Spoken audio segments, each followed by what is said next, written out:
ఏమని పాఠాలు నేర్పించాడు తెలుసండి? శత్రువును సైతం ప్రేమించమన్న పాఠాలు నేర్పించాడండి.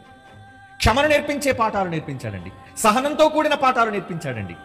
అందరికీ పంచమనే పాఠాలు నేర్పించాడండి. స్వార్థం అనే దాన్ని తీసేయాలన్న పాఠాలు నేర్పించాడండి. ఇక ఆయన జీవితం అంతా చూస్తే యేసుక్రీస్తు వారి జీవితంలో ఎక్కడ స్వార్థం ఉందో చెప్పండి? ఎక్కడ దోపిడీ విధానం ఉందో చెప్పండి? ఈరోజు దేవుళ్ళు పేరట చెప్పి దోపిడీ చేస్తున్నారు చాలా మంది ఉన్నారు. స్థలాల దోపిడీ, ఏమండి, పొలాల దోపిడీ, రకరకాల దోపిడీలు. కానీ మరి వీళ్ళందరినీ గురువు అని చెప్పుకుంటున్న యేసు ప్రభు వారి దగ్గర ఆయనేం నేర్చుకున్నాడు, ఆయనేం దోచుకున్నాడు చెప్పండి? ఏమండి, బతుకుడా నీ నివాసం ఎక్కడంటే రా వచ్చి చూడన్నాడు. నక్కలకు బొరియలు, ఆకాశ పక్షులకు గూళ్ళు ఉన్నాయి, కానీ మనుష్య కుమారుడు నేను నాకు తలవాల్చడానికి చోటు లేదయ్యా. ఒక గజం స్థలం సంపాదించుకోలేదు ఆయన, నేను ఒక గజం స్థలం లేదు.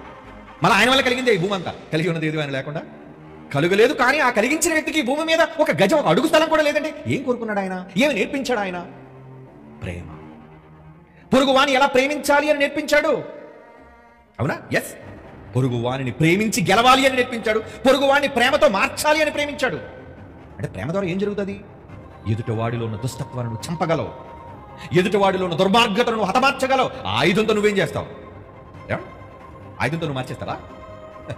ఆయుధంతో నువ్వు మార్చలేవు. ఆయుధంతో నువ్వు మార్చలేవు. ఒక మనిషిని మార్చాలి అంటే దేంతో మార్చాలి? దేంతో మార్చాలి? యేసుక్రీస్తు వారి యొక్క బోధనలతో మారాలి.